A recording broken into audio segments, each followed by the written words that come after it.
One of my favorite lines in the whole book was when he's in the between worlds and he's with his mom, and she says, "So now you know how badly someone wanted you, Charlie. Children forget that sometimes. They think of themselves as a burden instead of a wish granted." Mm-hmm. When she took him to the tree where she put please on there. Right. And that gets lost so many times when you grow up. Right. You forget. Right.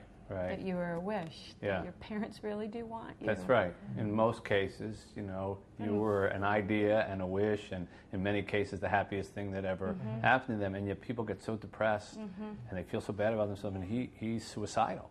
And she knows that's in the morning of the day that they're meeting when he still doesn't even know where they are, and she can see by looking at him that he's wrecked in some way, that he doesn't believe in himself. And so one of the first things she says to him is, you know, I really wanted you. You know, it took me 3 or 4 years to get pregnant. I prayed. I carved the word please in a tree because God would see the tree. You know, so you should remember that somebody right from the beginning wanted you to be here, instead of thinking of yourself as a burden, which so many by the time we're adults we just think, why am I here? Why was I born even?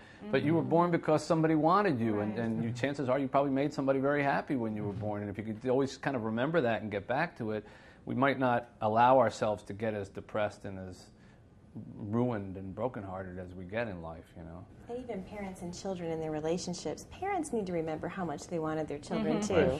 Because we get so caught up in the issues of everyday issues and the arguments, and we got to remember this is our little gift we've been given.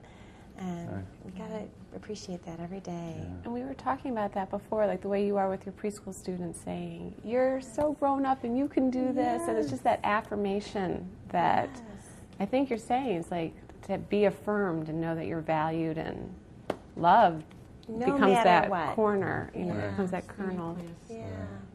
So those little everyday things don't matter. It's the overall picture, the love. Well, we have just had a fabulous conversation here, and I just want to thank you so much, Mitch, for joining us. I should be thanking you, really. Today. I'm telling you, I am very lucky to sit here and hear people who have read a book so carefully, and I have a lot of other author friends who I'm sure would love to have this experience, to hear people have absorbed the book and remember sentences from, you know, without even having to look at it, and say, and I like this part and I like this part. It's the reason that people write.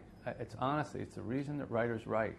And whether it's 7 people or 7 million people, whatever, it's the same. Just to have one person say to you, I like that part where you wrote this. It's a writer's dream. So thank you for inviting me here. I had a great time. Thank you. It has been a pleasure. Thank you. Pleasure. And we have all kinds of fun goodies that we can share and chat. And part of book club is eating. Part of book club is eating and some wine, and so we can. Which is why we're wrapping up. That's right. I betcha it's calling. That's enough about the book. Where's dessert? That's right. But thank you. Oh yeah, thank you. It's been great. Thank you very much.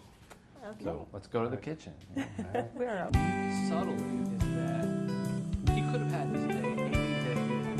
He could have gone and visited her.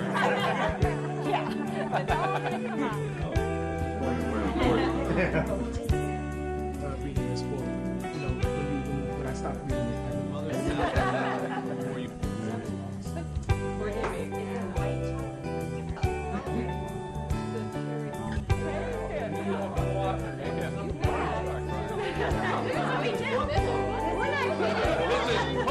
Club.